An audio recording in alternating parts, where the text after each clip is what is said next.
Hello, everyone, and welcome. We're excited that so many of you could join us today for Toko-pa Turner on Belonging. I'm Jason MacArthur, the events coordinator for the Public Programs Department of California Institute of Integral Studies, a nonprofit university in San Francisco.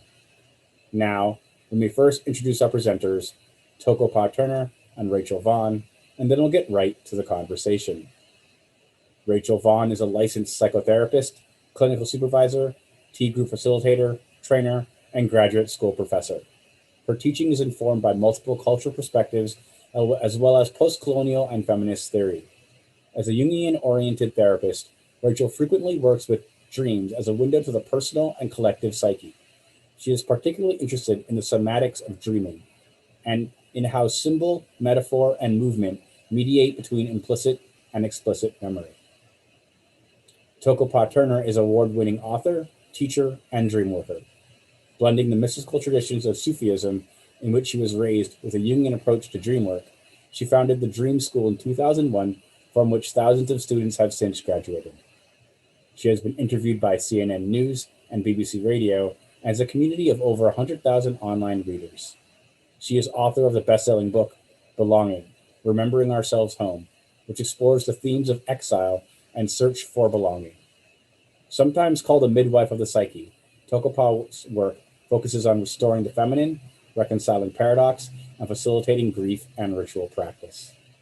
And now, let me turn it over to Rachel and Toko-pa. Hello, Toko-pa. Welcome to virtual CIIS. So happy to be here with you, Rachel. Thank you. Yeah, I'm psyched to be talking about your wonderful book, Belonging. You can see my copy is bristling with bookmarks. I wonder if you'd like to start us off by reading a piece out of the book. You mentioned that maybe you might read the invocation at the beginning of the book. Yeah, I think that would be lovely. Mine is a lot more mangled than yours, but I would love to read that.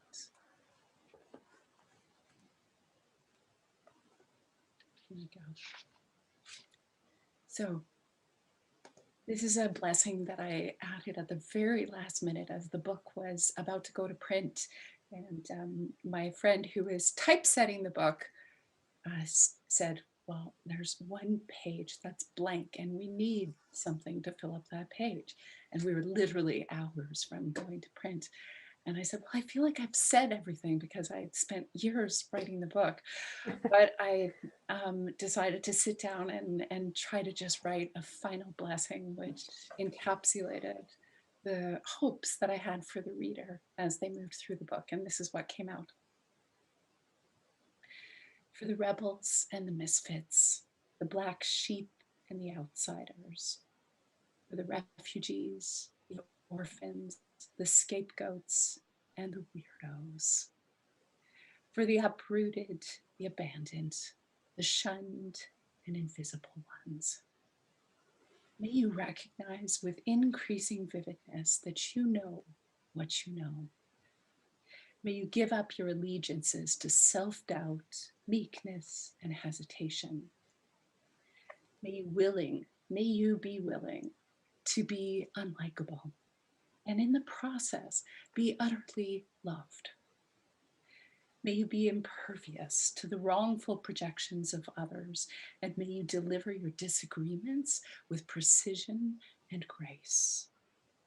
May you see with the consummate clarity of nature moving through you that your voice is not only necessary, but desperately needed to sing us out of this muddle. May you feel shored up, supported, entwined, and reassured as you offer yourself and your gifts to the world.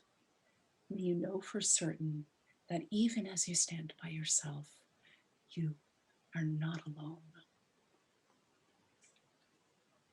That's beautiful. That sounds really heartfelt as well. Yes, absolutely.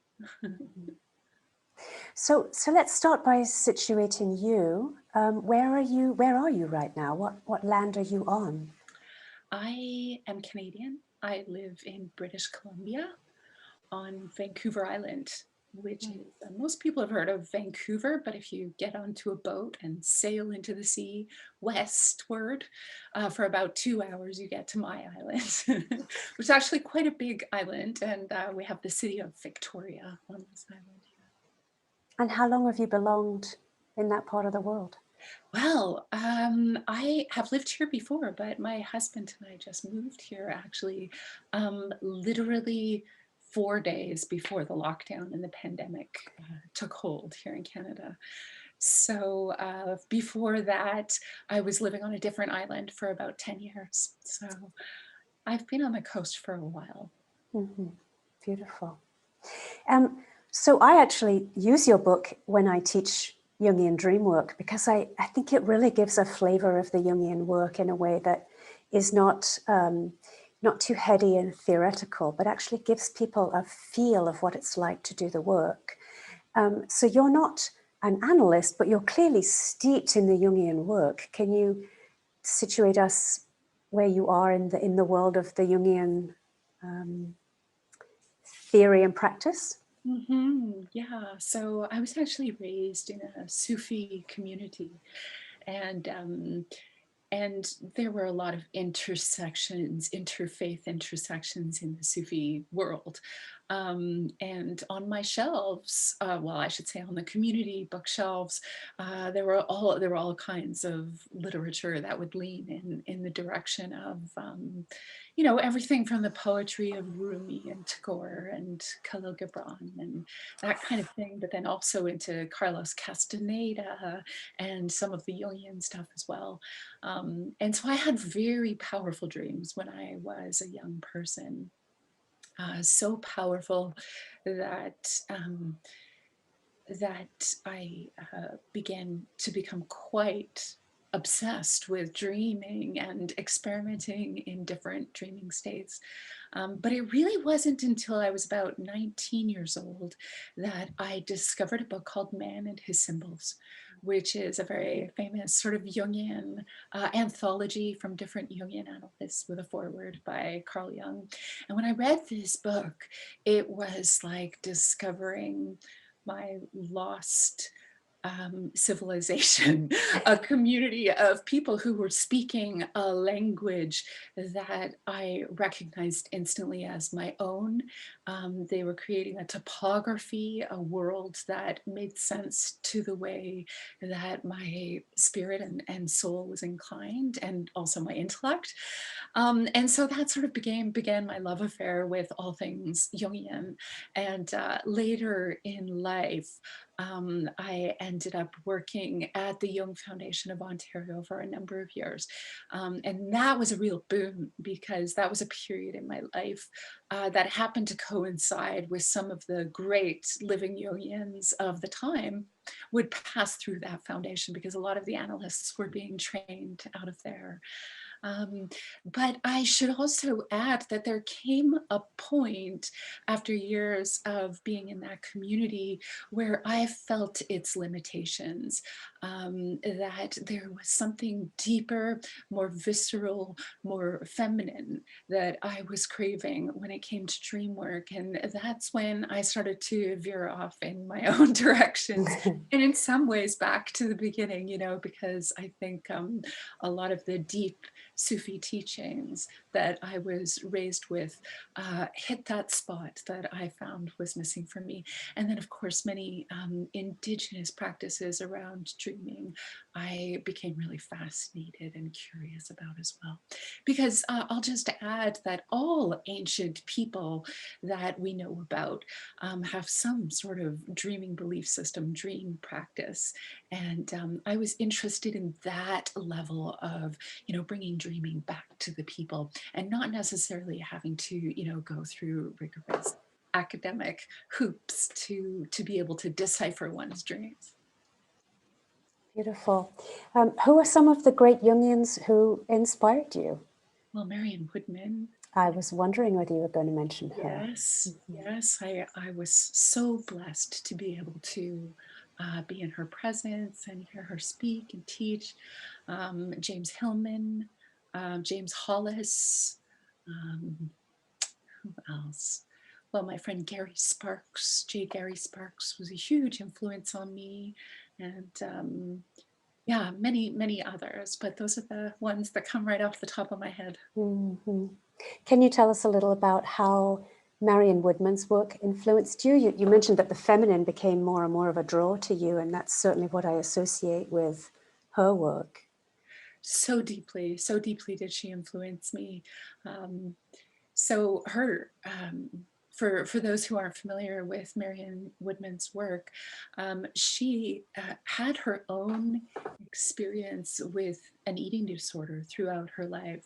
And this got her very curious in her own studies to become an analyst about the importance of the body in relationship to the unconscious and in relationship to our dreams. And so she wrote a number of books that tend to be a little bit chewy to read, and they take a different sort of brain that is comfortable with sort of circumambulating. You know, it's not such linear thinking, but she sort of speaks in symbols, and it's very, very powerful stuff.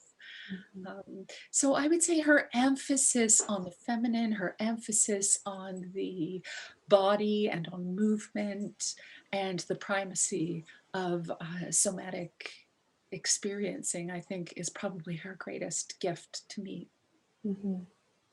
You know, one of the things I'm fascinated in right now is that there are a lot of people, especially Black women in America, who are writing about the importance of the body, of pleasure, and of rest. For example, I'm thinking Adrienne Marie Brown or the Nap Ministry, where they're writing about how it's an important part of our resistance when our oppression is situated in the body to value the body and value rest and nourishment for the body. And that seems to be aligned with very much with your life and your approach. Rest as rebellion, I think, is really powerful work coming out of those particular names that you mentioned, those people doing work. And I know Adrian's coming to speak for CIIS in the next couple of days, I think it's February. Oh, you'll have to check the CIIS calendar, but I think it's within 2 or 3 days. So yeah, she wrote a wonderful book called Pleasure Activism, and she'll be speaking about that in depth. But yes, a form of resistance to actually reclaim, listen to, and center the body, especially in conversations about dreams and about the unconscious. There's so much that is communicated at a cellular level that we have learned to become disconnected from, that we are quite alienated from in modernity. And so there is this work to be done at peeling off those layers of disconnection and often trauma and pain, to come back into relationship with our bodies. It's like we've stopped belonging on so many levels, right? We don't belong inside of our own bodies. We don't belong inside of our own communities. We don't belong on the land. I'm very interested in this, in the theme of belonging, and I wonder what for you it means to belong. Well, that is a very large question. And I think, I think that was the question that really drove me to write this book. And in fact, at first, the question, even though it was much more personal, was, oh, where do I belong? What is belonging? Why do so many people report to me personally that they don't have a sense of belonging, they don't feel belonging in their lives? It was these questions which really drove me to begin to ask my own dreams, really, those, posing those questions. And in that process, I started to just journal. And but I realized that the more I would write about it, the more I would dream about it, I would receive these really powerful dreams that seemed to be telling me that the way that we think about belonging is completely wrong, and that there's a whole different way we see belonging. I think is very, in popular culture, belonging is something that's outside of ourselves, ourselves. And we'll spend a whole lifetime really searching for that place of belonging, whether it's in a relationship or whether it's in a community, or whether it's a spiritual path, or whether it's, you know, a geography, or whether it's our own bodies, or whether it's, you know, in relationship to nature and the rest of the other than human beings. And many of us search for that place of belonging in vain, right? That we never find it. And we have this longing, this deep longing within us that actually drives us to make decisions, to make choices, to try and achieve belonging. And but it drives us unconsciously because we never bring these questions out into the open. So the more I started to write, the more dreams I received. And before you knew it, I was like, oh, I think I'm writing a book. And there, you know, for the next 5 years, I just went down very deep into this question, into all these different facets, and very much exploring my own personal relationship to belonging, and how that deep longing had driven me personally, to behave and to make choices, that ended me up in places that weren't always true belonging, but actually places of what I call false belonging, which is a term that I borrowed from the great poet John Donahue, false belonging. And you know, what is belonging is a really big question. And I think the most important thing that we've done already is to articulate how there are many different forms of belonging, and each one has its own dimensions and its own subtleties. And but overall, what I think belonging is a skill. It's not something that we find outside of ourselves, but it's a set of competencies that we in modern times have lost, or you could say we've forgotten over many generations of displacement. And so this is why the subtitle of my book is Remembering Ourselves Home, because I think that that it is this process of remembering how to practice at belonging, how to turn belonging to a verb and not a noun. That's fascinating. So what are some of your practices of belonging? Could you share a couple with us so we can get a sense of what you might mean? Yeah, of course. So I would say there's probably about, you know, and I should just say before I get into it that I've really only scratched the surface of this topic. And there are many that I hope in their expertise will continue to create a map from different perspectives. But in the book, I have identified about 15 different competencies. And the first one, I think, is really looking first into exile. It's impossible to talk about belonging without talking about its sister, the unknown sister, which is exile. And what I mean by that is that there are places in which we personally, we as a culture, and then our intergenerational lines have become exiled, have become cast out of places of true belonging.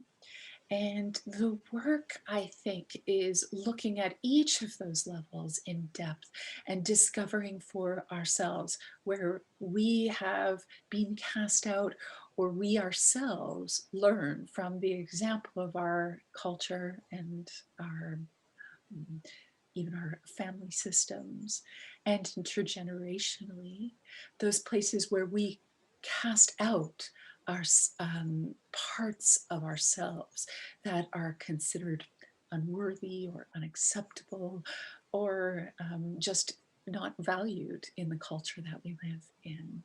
So, to my feeling, the work always begins at the most personal level, at the level of the self and the personal history.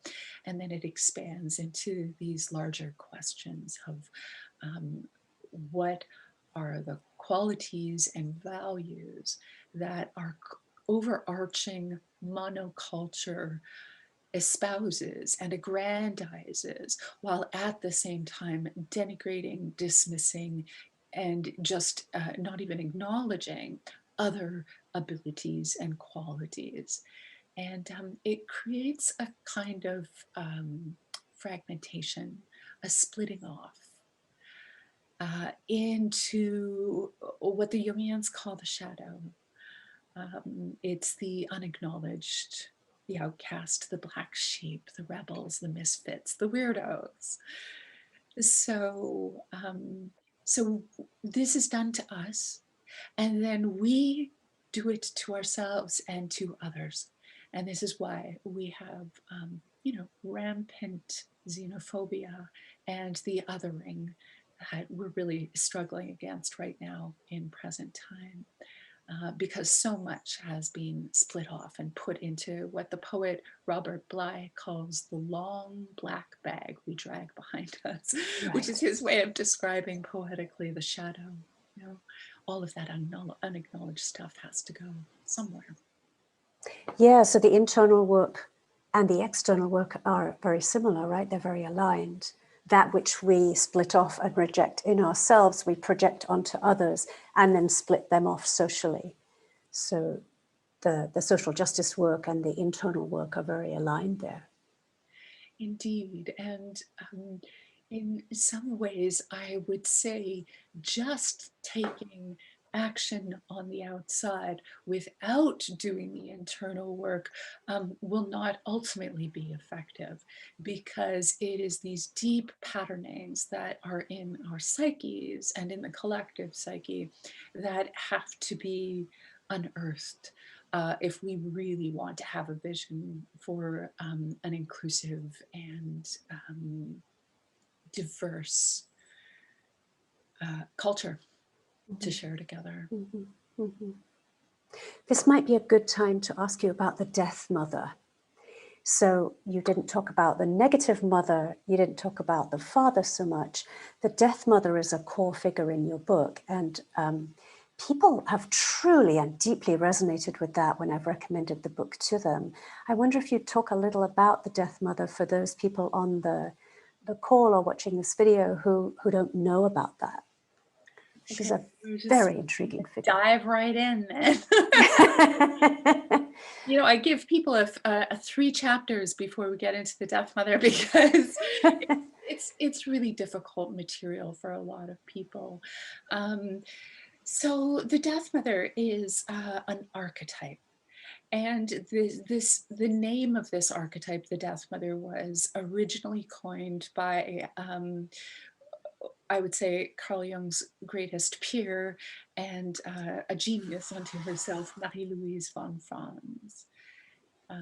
And then there wasn't much said about this archetype until Marion Woodman took up the mantle and began to explore her in more depth. And she was going to write a book about the death mother. She was going to write a book about the death mother, but she became unwell before she was able to do that. And so there's a wonderful philosopher and academic named Daniela Sieff, who picked up by interviewing Marion Woodman on the death mother. And there's some incredibly rich material that she's put out, and you can find those PDFs by looking up Daniela Sieff. Her last name is spelled S-I-E-F-F. And I linked that on my website as well, on a post that I did called The Death Mother. So the death mother is an archetype. And for those who are listening who don't know what an archetype is, archetypes are really patterns of behavior that we have discovered, or mythologists have discovered, and psychologists have discovered, that these patterns of behavior occur across cultures and across era and across time and space, really. And they repeat, these patterns of behavior repeat.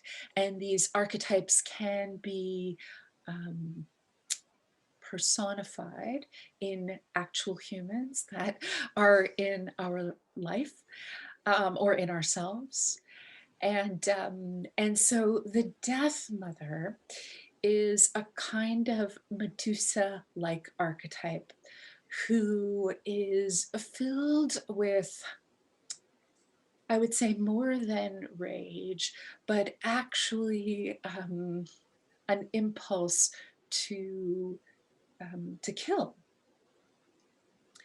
And when someone is possessed by this archetype, they may raise children who feel like nothing they do is right, and that they are unwanted, and that they are rejected, and in fact it would be better if they weren't alive at all. And when confronted by the Death Mother, whether she's in our own mother or in our own grandmother, or some figure in our life who is raising us, there's a very profound wound that can be created from having a parent or a caregiver, I'll use the term loosely here in this context, who is possessed by that archetype. The effect is that we can begin to take on the Death Mother internally, which is to say, we will learn to kill ourselves from going forward with any creativity in life. So it's like stopping us before we're even out of the gate. And immediately it hits you right in the body. It hits you with a feeling of paralysis or lethargy, or a sense of turning to stone, right? That I can't move, I can't go forward. Everything I do is worthless. So that's a little bit about the Death Mother. It's a very complex topic. The reason why I decided to write about the Death Mother is because I grew up with a parent who was very much possessed by that archetype. And so it was hugely important to me to examine the nature of that archetype, how it could have formed, and what its effects on me were and continue to be. So what I have to do battle with on a regular basis every time I sit down to write or to speak to you or whatever it is. And so the reason why I decided to write about that was very personal. It was an acknowledgement of a lot of the deep sense of unbelonging that I felt throughout my life was very much connected to this archetype living internally in me as a result of being raised by a Death Mother. I'm fascinated by Medusa right now, actually, because of course, the thing about Medusa is that she was made into Medusa by, I think it was Athena, as punishment for Medusa being raped in Athena's temple. So Medusa did nothing, but she had this terrible fate visited upon her. And so what it makes me think about is, it makes me think about the Death Mother as something that arises or that we begin to channel because of trauma. It reminds me of Donald Kalshed's persecutor protector archetype. Where it arises, it's an archetypal force that arises to protect us in the face of overwhelming trauma when we're little, but then sort of locks us up in a tower of protection and threatens to kill us if we try and move out of that sphere of protection / jail. Mm-hmm. Yes, and can also be incredibly destructive to the people who are in our lives. Right. And so I think the point that you're making is really important, because most people think about Medusa as being this evil, snake-haired witch who turns people to stone, and there's no real exploration of how that came to be. But the truth of the matter is that she was raped by Poseidon in, I think it was Aphrodite's temple. Oh, it was Aphrodite's temple. That's right. Yeah. So, Mhm. and so the reason why I wanted to tie in Daniela Sieff's work is because she is an anthropologist, a biological anthropologist who looked into history and could see that there are many species, and then even in the human population, that would literally enact infanticide in order to survive. So it was a matter of survival. She may not have had the resources, the community support, the food, the health, whatever it may be, were somehow not available to her, and so she enacted infanticide. I'm speaking of mostly in animals, but also in humans, in earlier humans, a not uncommon practice. Sometimes we even hear these stories of the foundlings, how babies are orphaned from mothers who are unable or unwilling to take care of them. So there's some very interesting sort of biological roots in the evolution of that archetype that I try to explore in the chapter as well, thanks to the research of Daniela Siff. I must look her up. Yes, she's amazing. Another piece I would absolutely love for you to read, if you're up for that, is your beautiful Black Sheep Gospel, which people I think might resonate with, which is a sort of a clarion call and an encouragement to those of us who may have felt addressed by your initial invocation, to urge us to really be ourselves, right? And adopt some of those practices of radical belonging. And we could also say decolonization, to find our authenticity underneath what we have been colonized by. So if you would be willing to read that Black Sheep Gospel, I would love to hear it. This is actually a loose homage to Alice Walker, because she's one of my favorite authors, and in Temple of My Familiar, the incredible novel that she wrote, she has a section in her book called The Gospel According to Shug, which is a wonderful piece. I recommend, if you haven't read that book yet, go and grab it. It's potent stuff. So I wrote the Black Sheep Gospel, and it's got these 13 commandments. So I'll read them to you. Number 1, give up your vows of silence, which only serve to protect the old and the stale. Number 2, unwind your vigilance, soften your belly, open your jaw, and speak the truth you long to hear.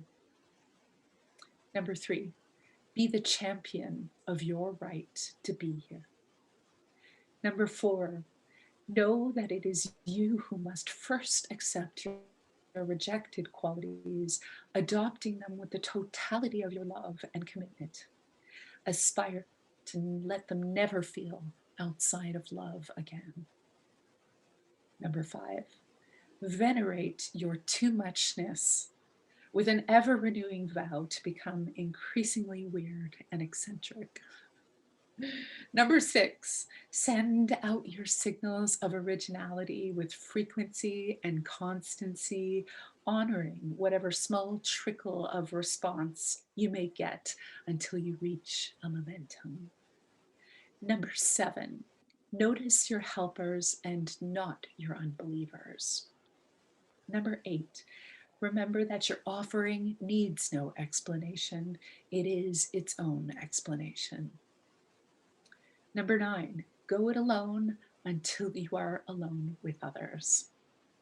Support each other without hesitation. Number 10, become a crack in the network that undermines the great towers of establishment. Number 11, make your life a wayfinding, proof that we can live outside the usual grooves. Number 12, brag about your escape. Number 13, send your missives into the network to be reproduced. Let your symbols be adopted and adapted and transmitted broadly into the new culture we're building together.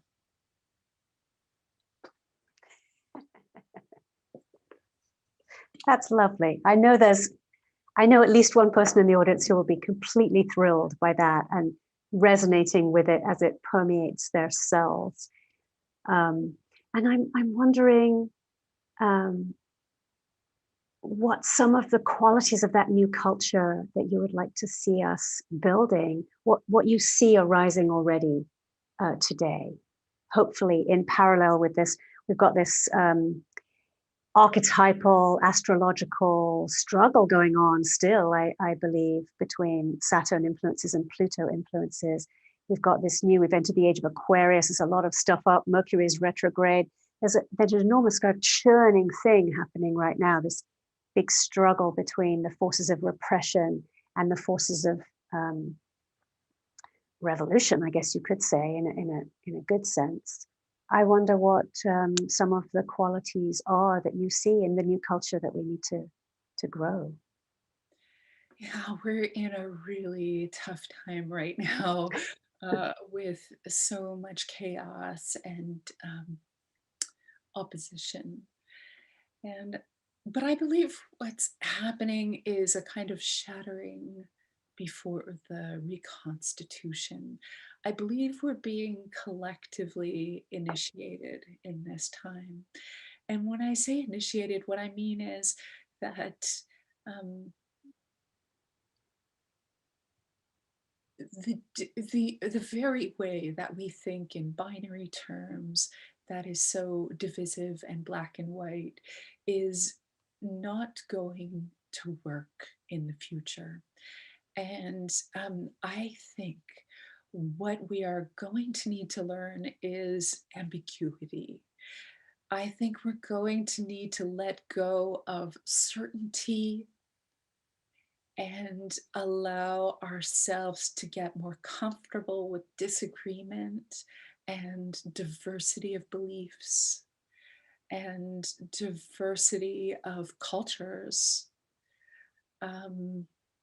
instead of trying to make everything fit into this great monoculture. And so I think what we're feeling right now is the tension of our disagreements with the status quo. And my hope for the future is that those people who have been marginalized, the human people and the other than human people, will begin to have more of a voice, more of a place, and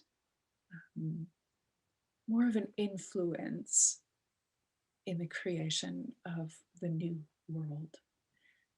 And I think this begins with it may seem like a grand plan and we may seem quite far off from all of that, but I think each of us has this private gateway into that practice of inclusion and belonging. It starts with the self. It starts with looking into our own shadows and discovering what has been split off from us and reclaiming it and standing up for it in our own estimation, but also in the spheres that we move in.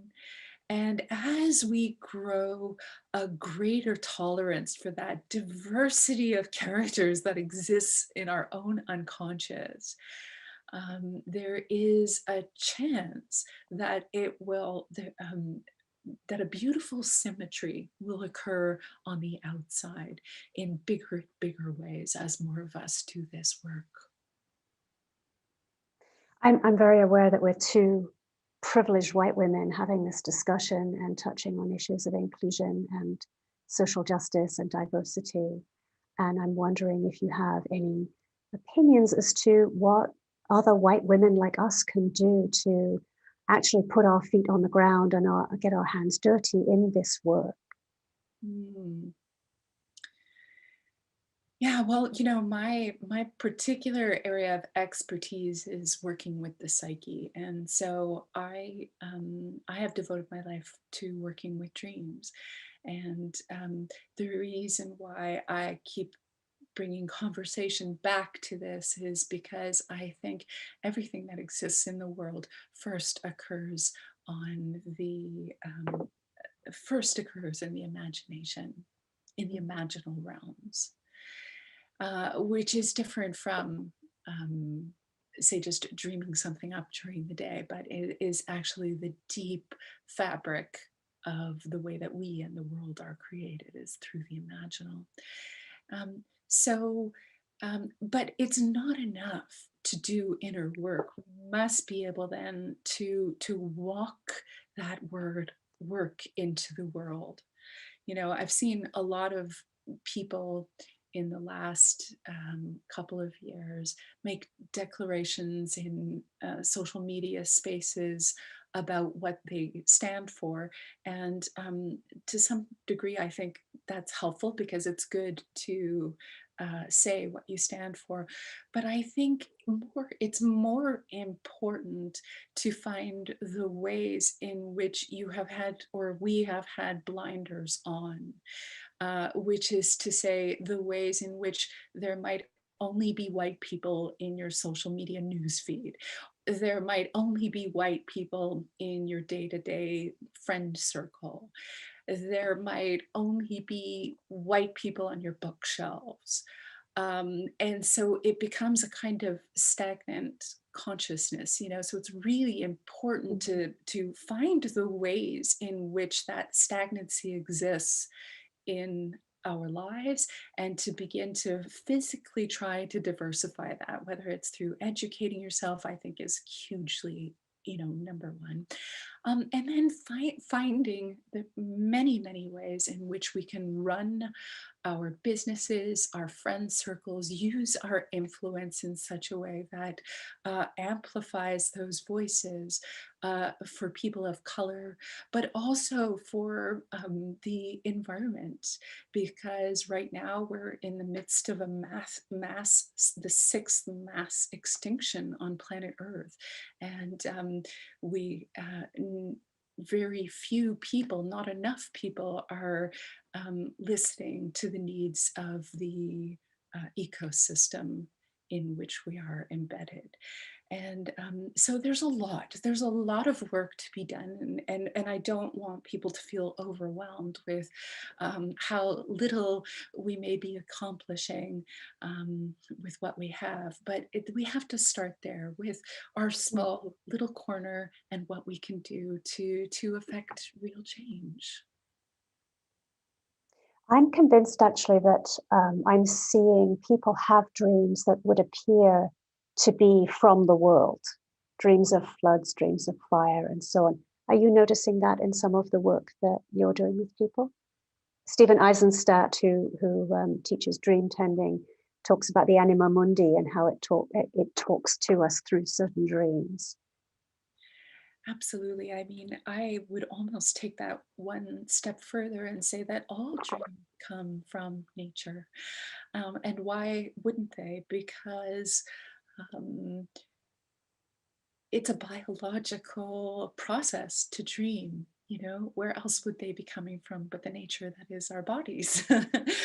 And these bodies are fruits of this larger ecosystem, which isn't to say that all dreams are not also to be taken personally and are speaking about the personal apocalypse or the personal revolution that we happen to be going through.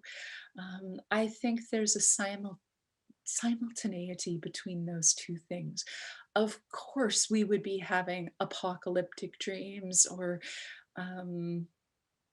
tsunami dreams or disaster dreams, things like that, because we are in this time of great upheaval. But simultaneously, something is really shifting for us and in our consciousness, hopefully. for many of us anyway. So I do these things. I often take both levels at once. So when I'm working with a dream, I'm certainly looking at the individual's unfoldment, but also the unfoldment of the larger collective, which is that ecosystem that we are all a part. And often back before the pandemic, I used to host these retreats, and I'm starting to do some of that online now. But whenever we get a group of dreamers together in a community, and over a course of a few days, we begin to notice that we literally are an ecosystem. It's not a metaphor, that actually our dreams are connected either through images or themes or questions that emerge from the circle. And it always amazes us. People who might not have never ever met each other will come together, and we wake up in the morning and 5 or 6 people in the circle will have dreamed about cats, or something like that, that is more than can be dismissed as a coincidence. And I think the reason is this would happen much more often if we actually practice dream work in communities or families on a regular basis. But we don't. We tend to live quite isolated and nuclear lives. But when you do practice this, you get a glimpse into the miracle that is our connectedness. And certainly there are much larger pieces which are attempting to work themselves out through us.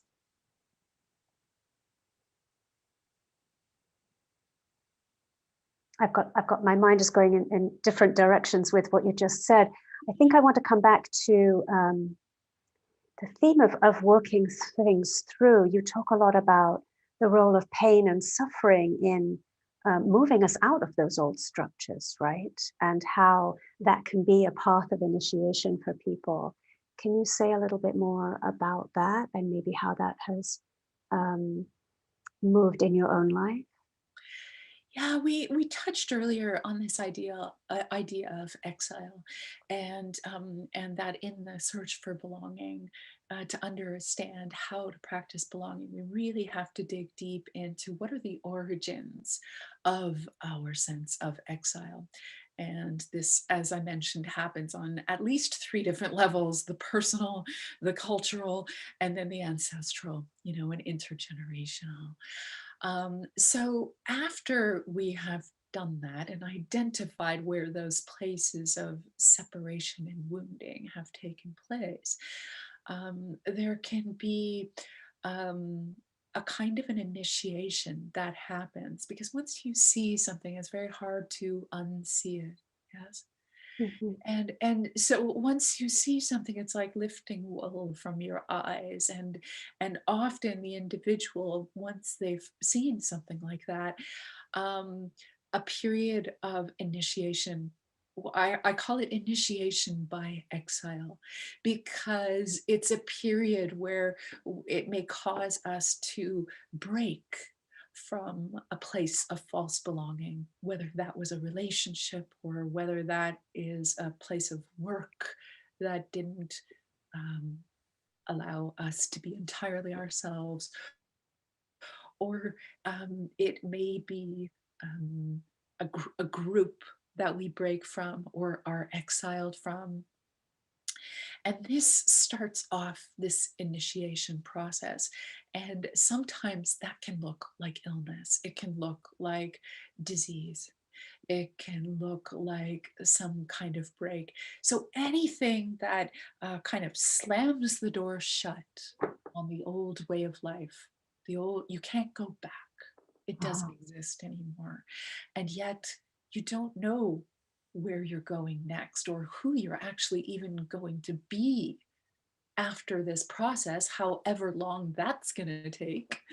And in a way, we're collectively going through that with the pandemic right now, right? We've been collectively exiled from life as we know it, kind of thing. And we have no idea what's going to happen next. But this can also happen at the level of the body, a kind of crisis of some kind. And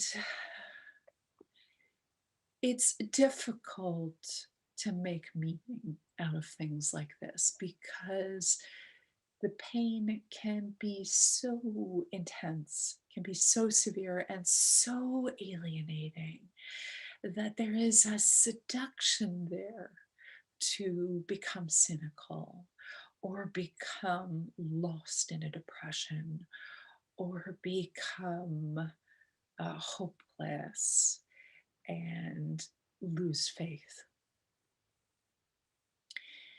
But I believe the task in times of exile is really to turn towards the soul, to work at pulling back our allegiances to the outside world and its demands and its cues and its permissions and its notifications, and instead find this inner guidance, which for some people could be quite wounded if it has been mistreated in the past, if we've been taught not to trust our feelings, if we've been taught that our feelings don't matter or that our bodies don't matter. But in these times of exile, what else do you have but that? And so you're confronted with it, you turn towards it, you have to face it. And that's when you begin to receive dreams. And sometimes these dreams can be terrifying and hard and full of trauma and pain. And so this is when it's really good, if you have a lot of those really terrifying dreams, it's really good to have a mentor, someone who has a skillfulness with dreams to help you hold that container and who can help put those pieces together that seem chaotic and nonsensical.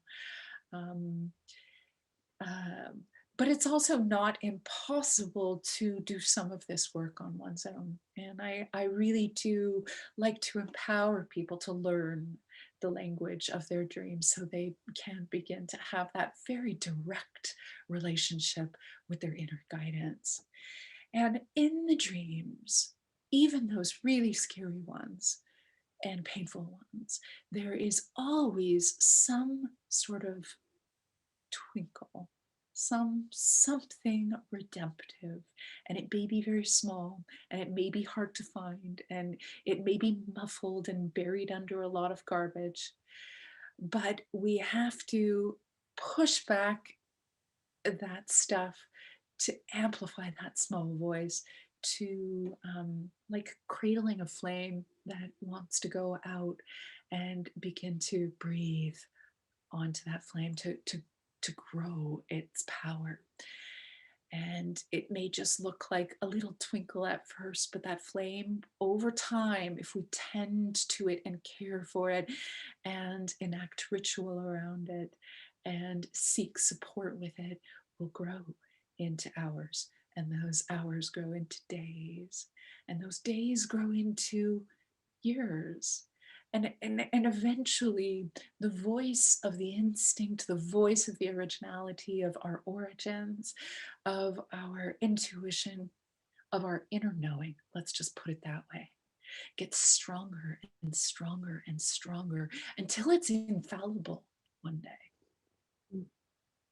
And then, even if you continue to go through illness and to go through hardship, you still know what you know to be true.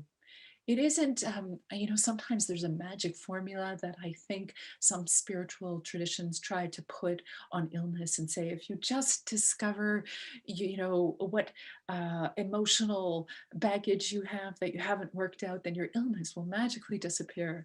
And I think that's a very violent thing to teach people, actually. Blaming the victim, right?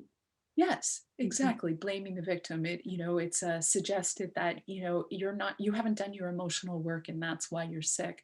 This is an appalling thing for anybody to say to anybody who's unwell, and usually comes out of a discomfort and fear of one's own uncertainty. So just a hello to any of you listening out there who have had that said to you. Just know that this is a very wrong-headed approach, because life is chaotic and unpredictable. And sometimes illness doesn't go away, and sometimes hardship doesn't go away. However, we can choose to make meaning from it.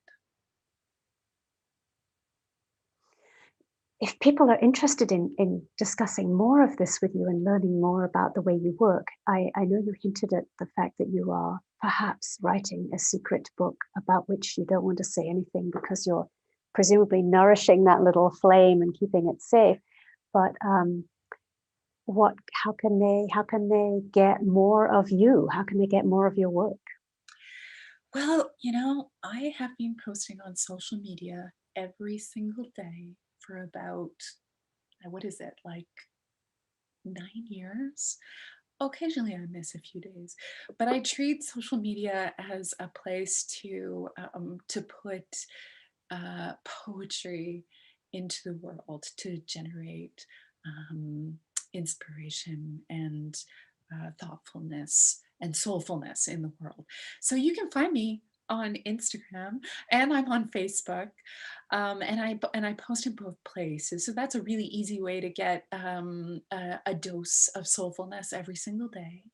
And if you want to learn more about dreams, I have a course called Dream Drops, which is an introductory course. So if you are struggling with dream recall, you kind of don't know where to start, that's a great.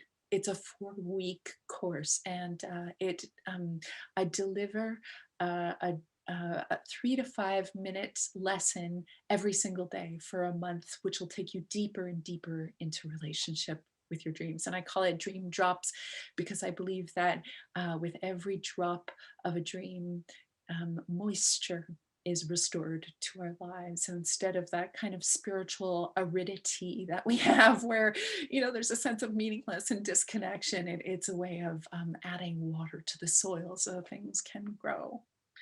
And what else? You can find my website, Toko-pa.com. You just have to remember to put the hyphen in. So it's TOKO-PA.com. And I keep everything more or less there. So there's, of course, the book. You're welcome to find the book. It's on sale everywhere, I think. You can find it just about anywhere. And if your bookstore doesn't have it, you can ask them to order it in for you. And what else can I say? Yeah, I think that's enough for now. I'd love for people to stay in touch, so come find me. Where does your name come from, Toko-pa?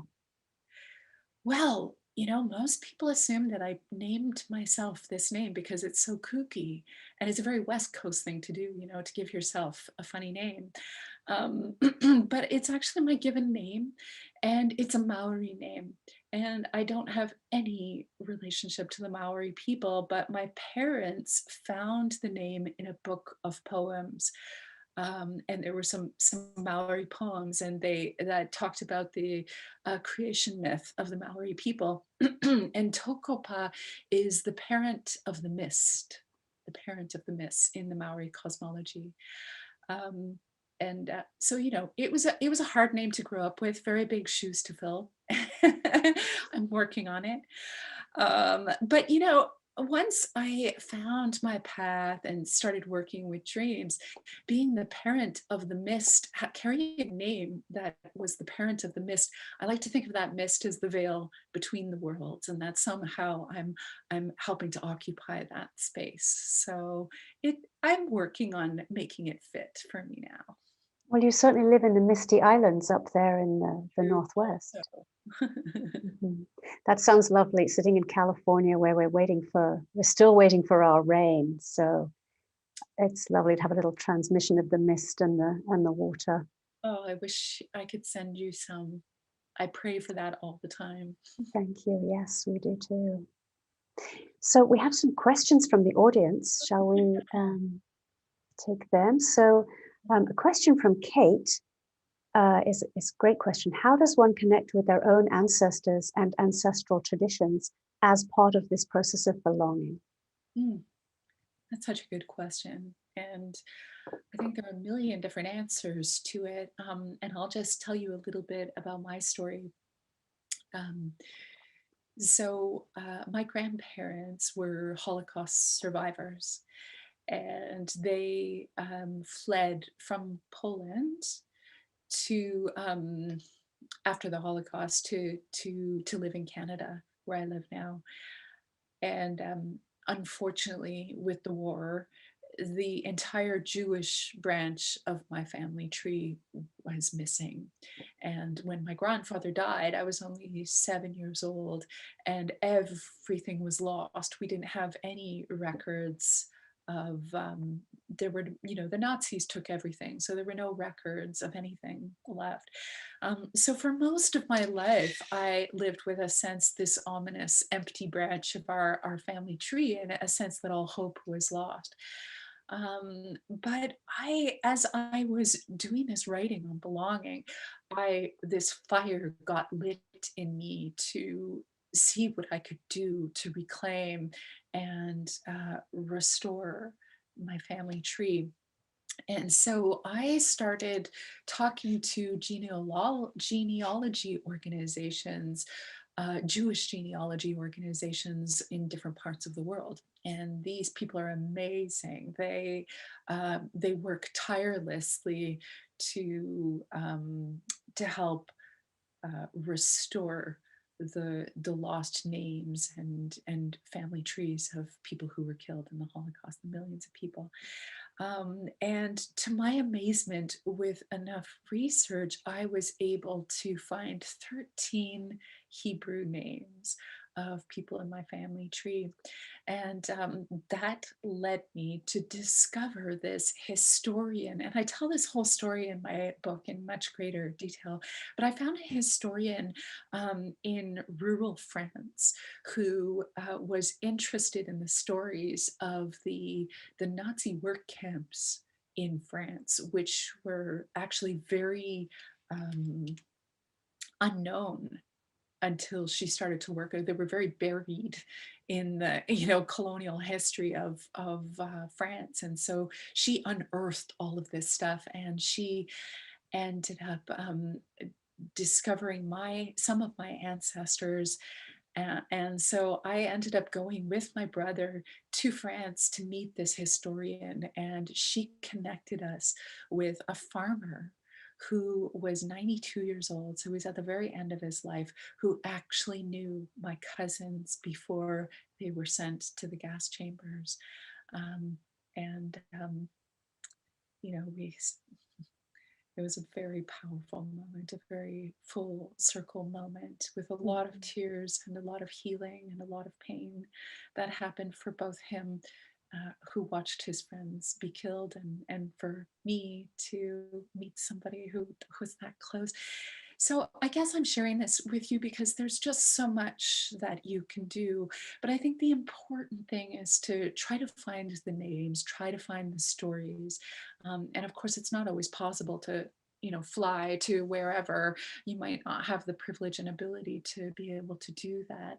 But that doesn't mean that you can't learn about your culture. That might look like relearning your ancestral language. It might look like finding the traditional clothing or songs. It might look like finding a cultural organization that has the same ancestor that you do. Any way that you can bring yourself into connection with that lost past. You can't always go to your land of origin, as they say, but there are many ways in which you can still reconnect and weave yourself back into the fabric of belonging with your ancestors. It's really a project of So one of the imagination, right? Yes, and it never has to end too, I think, is the other thing, that it's not just a one-time thing. You spend a whole lifetime trying to reconnect to your ancestral lines. And that could look like, just having an altar in your home where you honor your ancestors, where you say their names in prayer. where you find heritage items, heirlooms that have perhaps been passed down, and to do ceremony with them. And you find increasingly uh, more deeper ways to be involved. Like just in the last couple of months, my brother and I undertook to create a headstone in an unmarked grave, um, to honor our lost ancestors. So there's, it's an ongoing relationship. Mhm.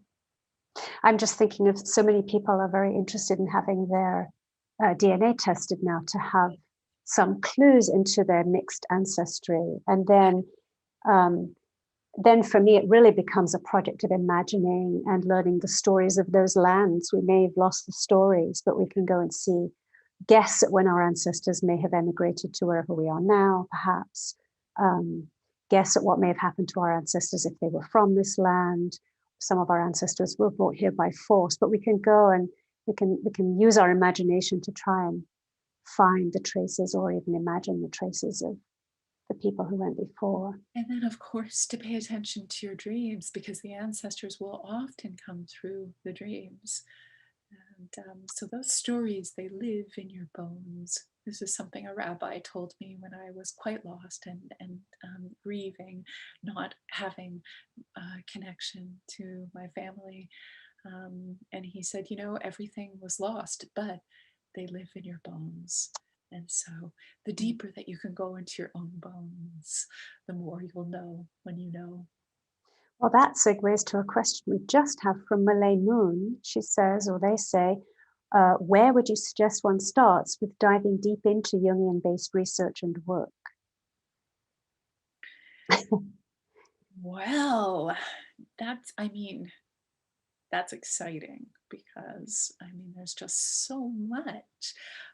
I guess it depends. I'd sort of have to know where you're at already, but if you're just starting, let's see, I'm just looking at my bookshelf here. What would be a good place to start?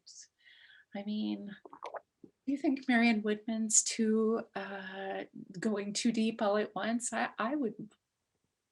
You know what you could do, if you haven't already, is to read Women Who Run with the Wolves, because Dr. Clarissa Pinkola Estes is infinitely readable and such a great storyteller. And she exposes readers to sort of an introductory Jungian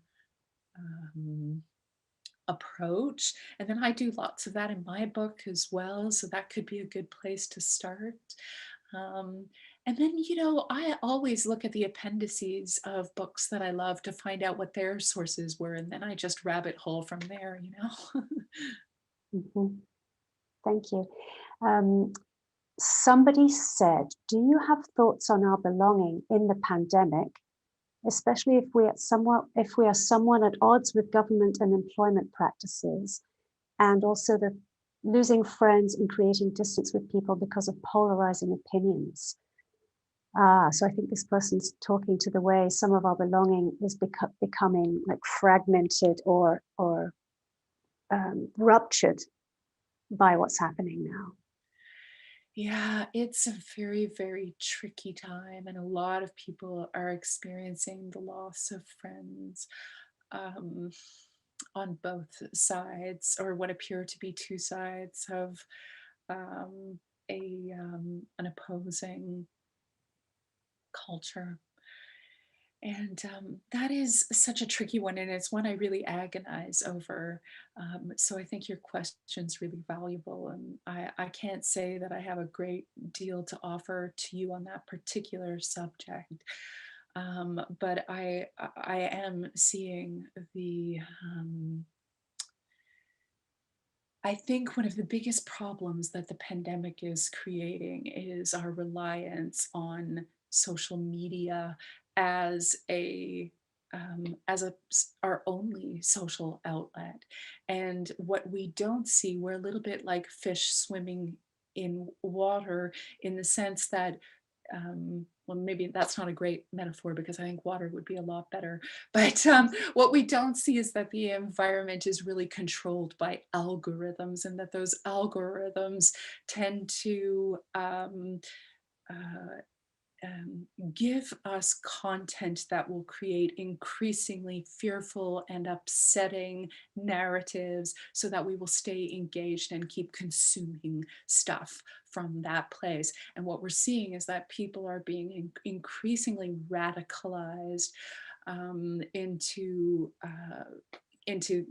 camps as a result of this self-fulfilling algorithm problem.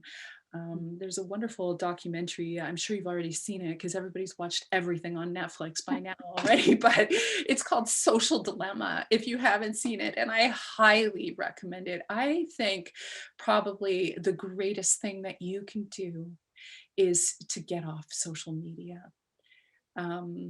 And to really notice where addiction is taking hold, because I think we're losing our connection to each other, and the way that people communicate in that place tends to be really aggressive and upsetting and full of anxiety, and we've lost the ability to empathize and to look into each other's eyes and to try to seek understanding and to find our commonalities. It's not the right environment for it.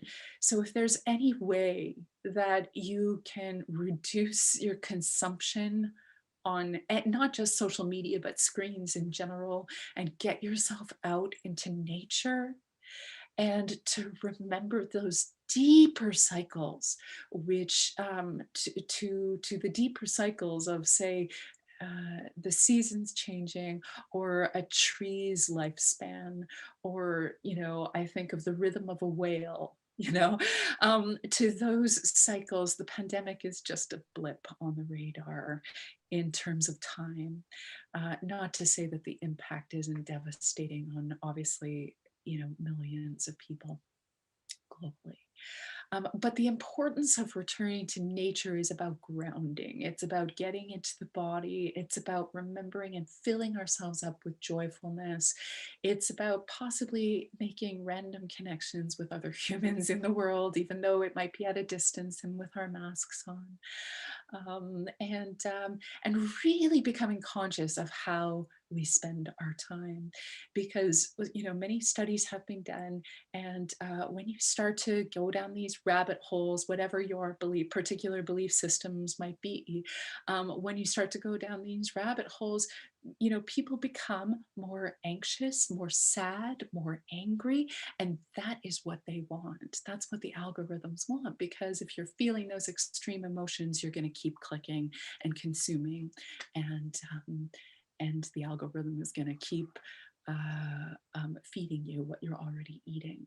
So that would be my recommendation. Turn towards nature, turn towards your dream, turn off the screens, and really use this time to hear your own voice, to hear what your own vision is for the future, because we need that. If we're going to create the world that we want, we have to really have something to offer. And we can't do that if the machines are thinking for us. Social media might be a great example of false belonging, in fact, right? Very much so, very much so. And I would go so far as to say predatory. I think the social media, the algorithms themselves are a kind of predator. And they predate on, as I was saying earlier, on those feelings of anxiousness and fear and, conspiracy and all of that. So while you're mentioning predators, Wendy asks, does the death mother appear in men and women equally, or are women more susceptible to her archetype? As soon as you unfreeze. We've lost Toko-pa for a second there. Here she comes. Did you? We got a little bit laggy there. Can you repeat your question? Sure. Wendy asks, does the death mother appear in men and women equally, or are women more susceptible to her archetype? No, it's gender non-specific. Yeah, if you've been raised by an archetype like that, it doesn't matter what body you were born into, it's going to have the same effect. Jenna asks, how does the experience of belonging coincide with the process of individuation? Well, that's a great question. I love that. So, individuation is a term that, for those who don't know, that Carl Jung coined. And essentially, the idea of individuation is a kind of, yes, separating from group mind or group thinking and begin to integrate the the shadow aspects of the self so that we can become more whole in ourselves. And um, and so belonging is in huge part that process too. But I think where it um, goes into its own world is in um, this deep longing to belong to something. I think is a very important need for us human beings, to belong to something. And what I've tried to do with this work is to empower people instead of hoping that belonging will be bestowed upon you by some magical chance in the future, that it is something that we can cultivate. So I love that. I play with the words quite a bit in the book, and I love that belonging has the words be longing in it. Be the longing, be that which you are longing for. And so this is one of the practices that I put quite a lot of emphasis on, is where you long for that person to reach out to you. Be that caller for someone else, where you long for prayers to be made over meals. Let your own clumsy words bless what you want to bless. Where you long to be seen in a very specific way, allow that thing to become visible. Make it known. Where you long to be recognized, allow yourself to be seen. So, so I think belonging is, a whole vast number of things that we can practice at, and a big one of those things is about grief. About allowing ourselves to grieve, because as we're this displaced people, all of us, even Europeans who can just trace back a few generations to discover that they too had indigenous people who were probably pushed from their land. And um, and so we're all displaced people.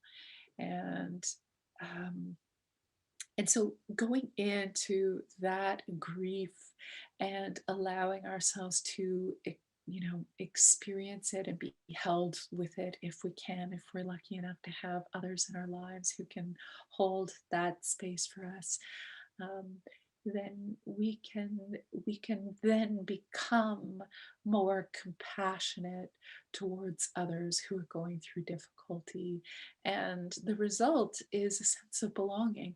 We kind of think of belonging as a personal quandary, but the truth is you can't have belonging unless everyone has belonging. Ah, uh-huh. You may just have answered this question, but somebody says, what are small, tangible steps to begin practices of belonging? And is there a daily practice you recommend? Beautiful.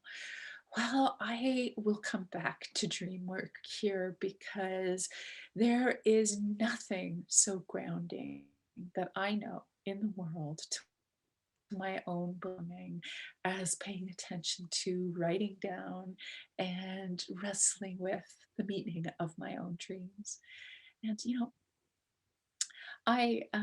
maybe I've said this before, and hopefully you'll indulge me by if I say it again, but dreaming is nature, naturing through us in these this fruitful way in the form of these dreams.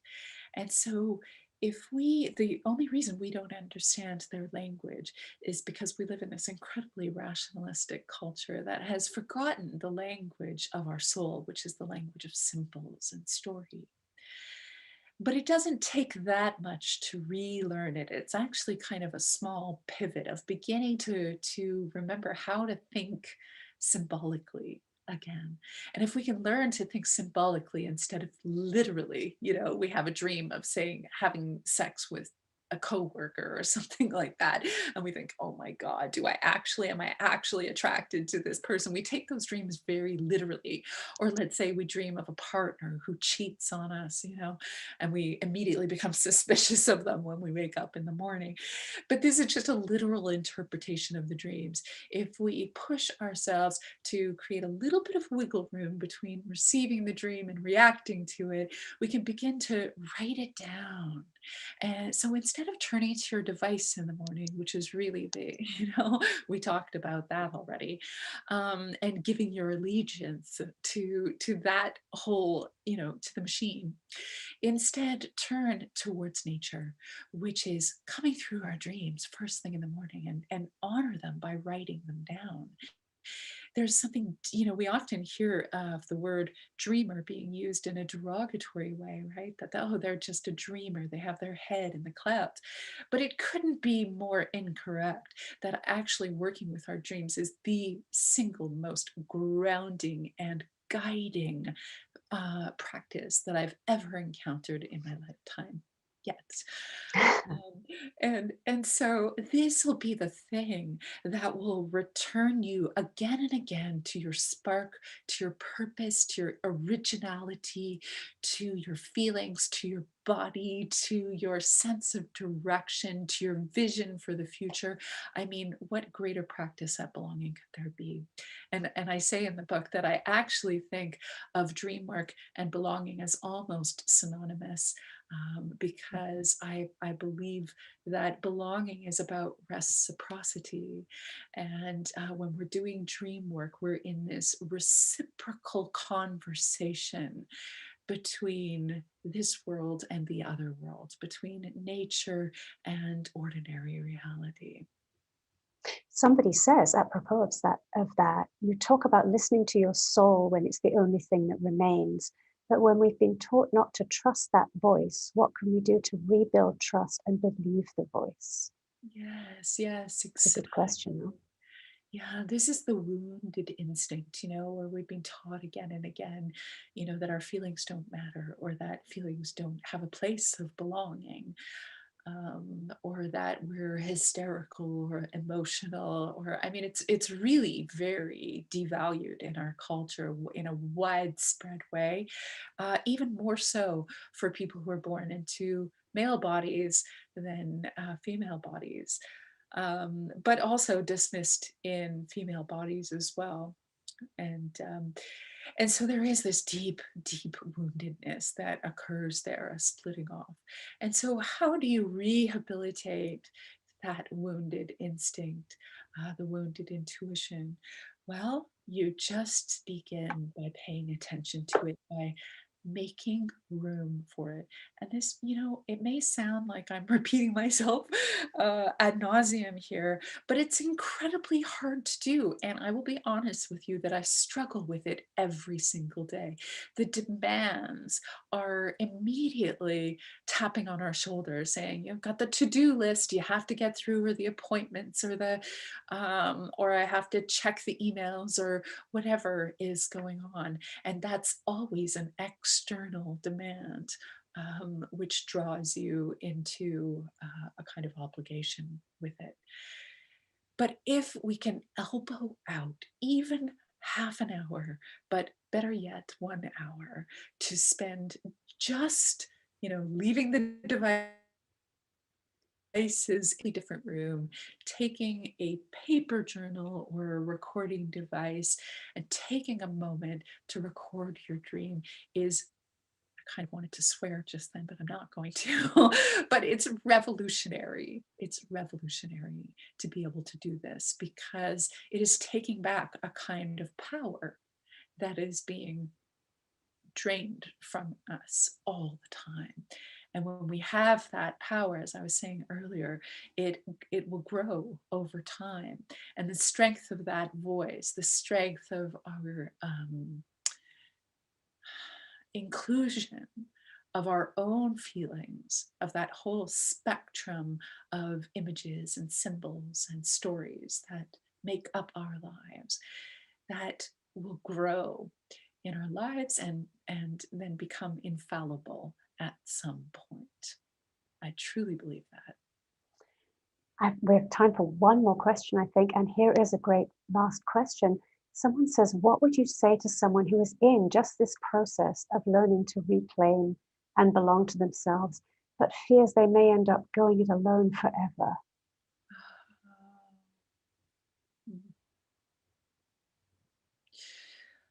That's a hard one. And yeah, I've been there.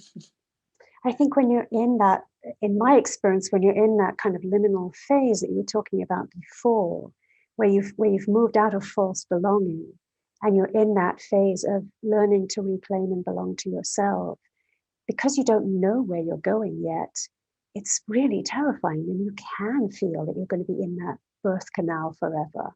Yes, yes. And the Jungians, I think, we talk about the light and the darkness, right? The midnight sun, or the little points of light, like the scintillate, like the phosphorescence in the darkest ocean. And you mentioned that the dreams sometimes give us those. There'll be a little tiny point of resourcing and light that we can amplify.